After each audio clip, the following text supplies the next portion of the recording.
Hi viewers, நான் உங்கள் யோகேஷ். நான் உங்கள் ஸ்ரீவர்ஷினி. இப்போ நம்ம எங்கே இருக்கோம் தெரியுமா? கோஸ்ட் சிட்டின்னு அழைக்கப்படும் தனுஷ்கோடி. இந்த தனுஷ்கோடியோட பேரோட மீனிங் என்னன்னு தெரியுமா?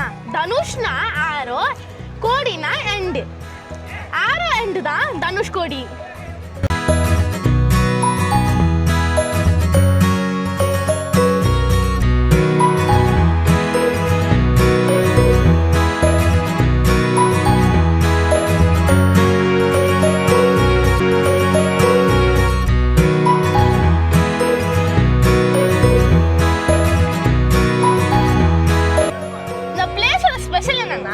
ரஃபா வயலண்டா இருக்கிறது தான் பே ஆஃப் பெங்கால், சாஃப்டா காமா இருக்கிறது தான் நம்ம இந்தியன் ஓஷன்.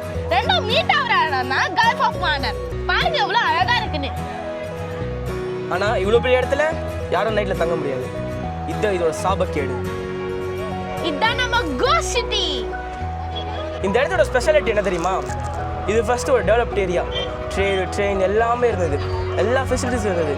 ஆனா 1964ல இங்க ஒரு பெரிய சைக்ளோன் வந்ததால எல்லாமே ரூயின் ஆயிடுச்சுங்க. ரயில்வேஸ் எல்லாமே போயிடுச்சு, கடலே எல்லாத்தையும் முழுங்கிடுச்சு. அதனால இந்த ஊரு ஒரு ரூயின். அதனால கவர்மெண்ட் இங்க யாரும் வரக்கூடாதுன்னு தடை போட்டாங்க.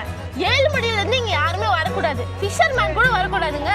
அவ்வளோ பழக்க மாட்டாங்க, அவங்களுக்கு பயமா இருக்குன்றாங்க. அதனால இது கோஸ்ட் சிட்டி. ராம் சேதுன்னு ஒரு பிரிட்ஜ் நீங்களும் கேள்விப்பட்டிருக்கலாம்.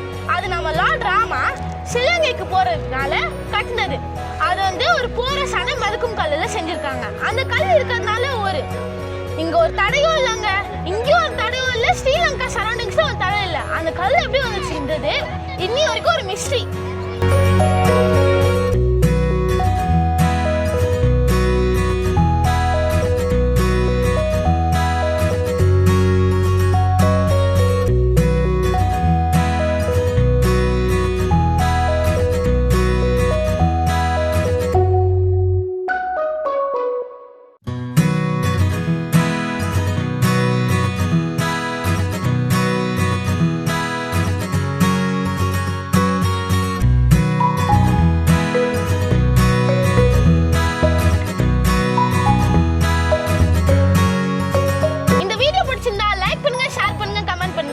மறக்காம சப்ஸ்கிரைப் பண்ணுங்க.